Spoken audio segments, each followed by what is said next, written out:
Well, another Monday means another coffee with Appfire, and this time Dan will bringing you all the latest news about Atlassian, like for example announcing the new Sentry App in Compass. The July edition of the Enterprise newsletter is out as well. We'll look at the exciting Code Campfire content series, followed by a really insightful podcast from Atlassian and Accenture. Then we'll look at the events roundup and close it all off with the article of the week by our special host today. So stick with us and we'll get you updated after this intro.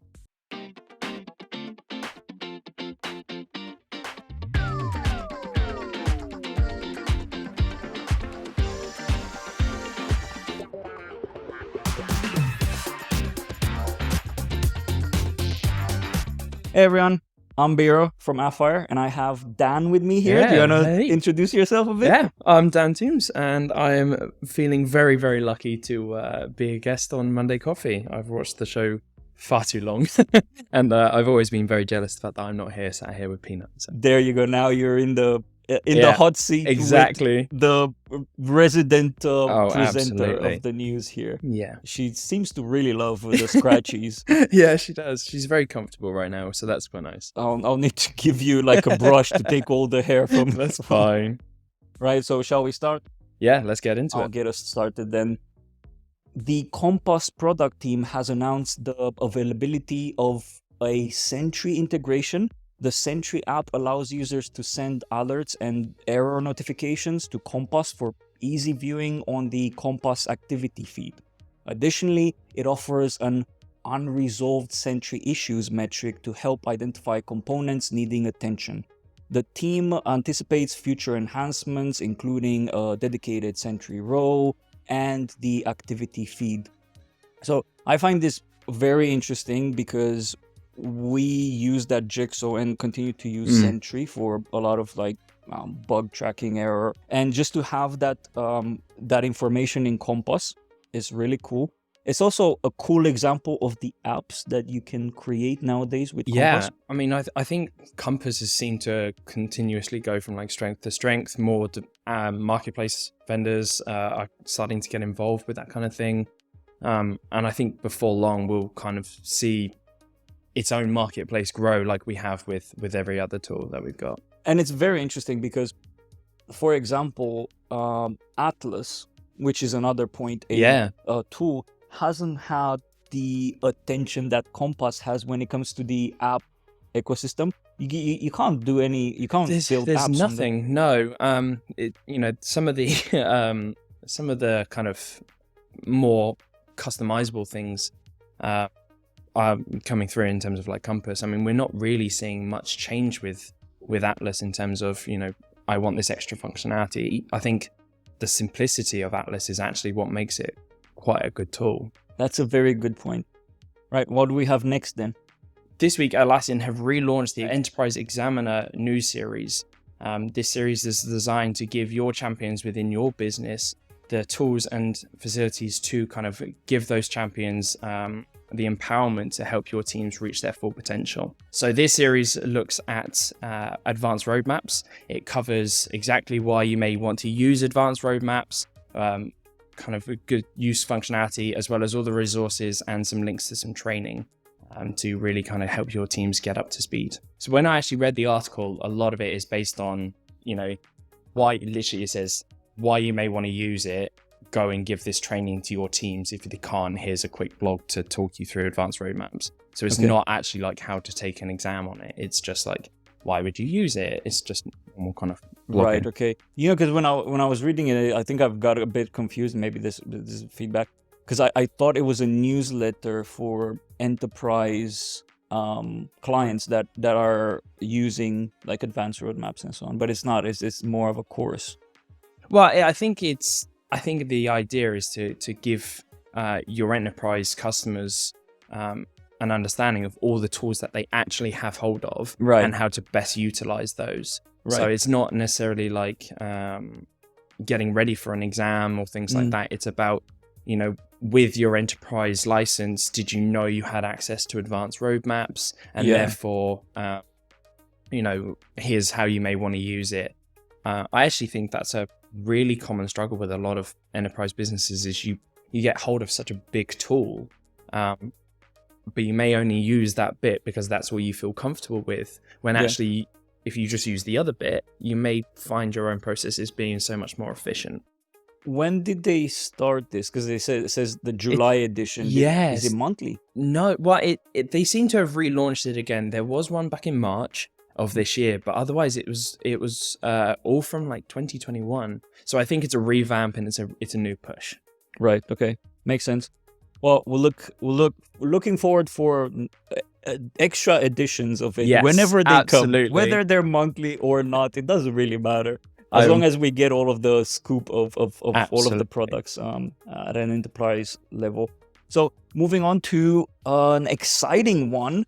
This is the Code Campfire. Atlassian is launching a new content series, the Code Campfire, to spotlight developers who build Atlassian apps. Developers are invited to share their stories and experiences, from ideation to challenges and inspirations, on the Atlassian developer blog. The invitation is open to all who have created an Atlassian app, irrespective of their software development experience. This was interesting because initially when I read it, the name got me quite excited. Code Campfire sounds really cool. It does. So I really hope that they do some branding around that, because that would be really cool. I would love a t-shirt with a campfire. Yeah, Code Campfire sounds cool. The one thing that initially I was thinking, how is this different from, say, the marketplace partner spotlight, right? I mean, with the fact that this is open to everyone, maybe it might be looking also to try and include those that aren't from a marketplace vendor, and those developers from customer teams. So we all have different needs, and sometimes we have to build our own things. So maybe it's trying to understand from those that have kind of less experience of developing an Atlassian app as well. Yeah, that's very valid. And I think it focuses more on stories about development rather than here's the profile of this developer company. Yeah, I think when I was doing some of my SAFe training, the instructor gave a really interesting story about how the company that she was working for at the time was developing an app for the NHS. And it was designed to help nurses triage a patient coming in. But the trouble is they designed it exactly to the spec, but they hadn't actually designed it to help the nurses. Like, it was making it more like horrible to actually triage. So they made the developers go in and sit with them and learn how a nurse should do it. And that built a much better app second time round, because they had a use case and had seen what those things. So I think the story and the actual understanding of why they've done something is almost just as important as the app itself. Oh yes, 100%. And I think Atlassian is also doing this with purpose. It's probably to highlight and celebrate some of the developers in the ecosystem and from customers, but I think they're gonna learn a lot about the developer ecosystem and how customers use and developers use the tools that they have available. And I was looking through the comments, and there's quite a few me. It's like, I've got a story. Like, I got a story. I would be hyped to tell you. Yeah. So I don't think they're gonna have I think this campaign, this initiative is going to be quite successful. Just looking at the format and looking at how excited people are about it. Yeah, it should be a really good opportunity for, like you said, a lot of stories, a lot of learnings. So hopefully, I'm looking forward to seeing some of them come out myself. Looking forward to it. So what do we have next? Atlassian and Accenture are once again teaming up. This time they are focusing on one of the toughest questions that any business, kind of, especially enterprise businesses, have, which is, how do you scale and modernize your agile transformation? So this time the questions are being asked directly to CIOs, and it's about those challenging questions, which is, how do you get started? How do you continue that journey? Find your champions and things like that. This time around, we get to hear from Wendy Zacchio from Zealous in the healthcare industry. some of the key learnings that we've already seen from the podcast are about how to get some of your other executives on board, how to actually start that agile transformation journey, and how to mature and continue past those first initial thoughts. Remember, when was the previous episode? So this is something that I think is the first. I think they're restarting a new thing with Accenture. So they have done previous work with Accenture before, but this seems to be on a new podcast series focusing specifically more on like the maturing agile journey. Mm-hmm. Okay. And they're going to continue to do it with Accenture. Do you reckon? Did they communicate that? So it's a podcast partnership between Atlassian and Accenture. Yes, brilliant. Exactly. Yeah. So but they're focusing on the enterprise, like the agile at scale, the enterprise set of customers, because I think while a lot of a lot of businesses nowadays say they're agile and things, it is very difficult. It is very different. Going from like we do some agile, or some areas do agile, to scaling agile throughout a business. It's a massive challenge. So they're specifically aiming for those CIOs and trying to understand how they started, where their challenges were, and kind of some of the top tips to help the next one. That's amazing. So yeah, if you're working for a larger organization, make sure that you share this podcast with your team. Absolutely. It's an important one. So let's move on to the events this week. So it's a dry week, this one, when it comes to events. It seems like we finally hit summer holidays. No Atlassian organized webinars this week, which is a bit sad, but we do have one by Hertzum. The team over there is hosting a live event on July 6th, focusing on service management optimization within organizations. Key topics include avoiding rising ITSM solution costs, preventing collaboration issues among business, development, and operation teams, and streamlining the incorporation of new teams and services. The event highlights the use of Jira Service Management and will take place at the NH Collection Medellin Royal Hotel in Colombia. We also have a handful of ACE events this week, like for example, tomorrow there's an ACE event in Rotterdam. Ape Tech will celebrate the Summer of Jira initiative with a social gathering and talk about the 72 Atlassian related videos released. Super exciting. Then on Thursday in Sofia, Ambition shares insights on Atlassian tool usage in building software for new generation of Mercedes cars. Quite interesting as well. And on Friday, there's yet another round of the popular ACE quiz. You don't want to miss watching. But that's about it for events.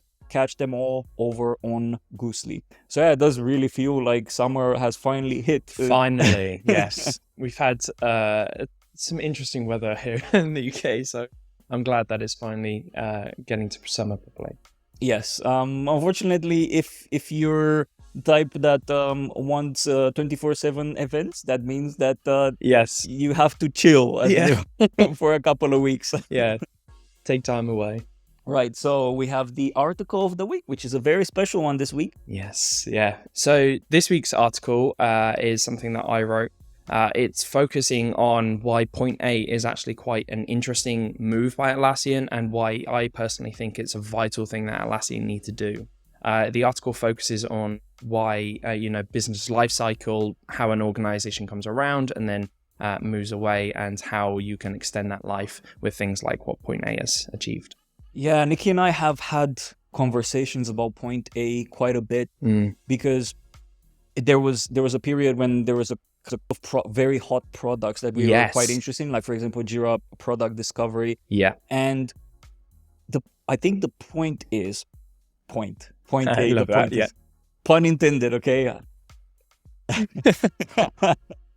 but I think, in my own opinion, I've not really sat down with Atlassian to talk to them about why are you doing this Point A.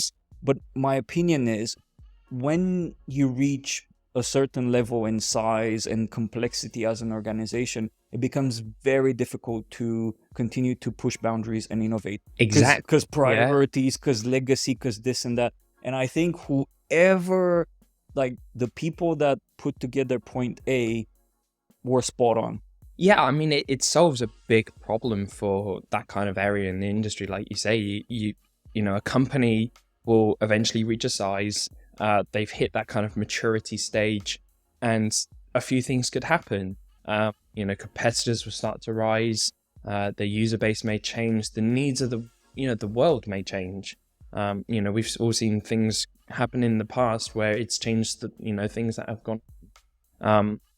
So personally, I think Point A was a brilliant move, because it's keeping Atlassian relevant and giving them the opportunity to still mature their products, their existing ones, but still have the ability to act like a startup when they need to. Yes, exactly. And I think that's key, the having a level of independence in decision making of in that R&D department and that team that's point A in coming up with ideas and trialing things and being able to go back with the proper insights to leadership to say, hey, we've tried this, we put it in beta, these are the results. This is where we're heading. You notice a trend, and if you don't do it, someone else will. Oh yeah, 100%. So I think it's a really clever move. It's not been plain sailing. I'm sure there have been things that we don't even know about that Atlassian have tried and gone, we're not going no further. But you have to try these things. You have to be able to show that to your user base that things are developing, things are continuously changing, and Atlassian are there to continue to help you. Yeah, exactly. And I think it was a very strong PR move in a sense as well, right? It really positions, like you said, it positions Atlassian as a company that still can innovate and push boundaries. Absolutely. And compete at the same pace with some of these newer, exactly, fresher companies and teams that are putting together competitive solutions. So yeah, absolutely. Read the article. I'm sure you'll find it useful. Subscribe to, you have a newsletter. Yes, yeah. So I got my website and it's got a load of other blogs, and you can subscribe to get the updates. Yeah, and well, that's a really good and interesting article. I'm sure that we'll bring some more of your articles as article of the week. Yes. So thank you so much for joining us. Thank you very much for having me. It's a pleasure, and it's also awesome. You are the first person in our new studio to do Monday Coffee. I have to admit, when you showed me into the studio, I think I had to lift my jaw back off the ground. It's very cool. I love it. I'll probably do a tour eventually and film it for everyone. But thank you for joining us. This is Monday Coffee, first Monday Coffee of July, with Dan as star host of the show. And make sure to subscribe to our YouTube channel if you want to keep up with all of the Atlassian updates. And also, you'll find everything that we've talked to, all of the resources, everything that we talked about in the description of this video. Also, we have a special guest next week as well. So make sure that you tune in next week and find out what's going on. So thank you and have a great week.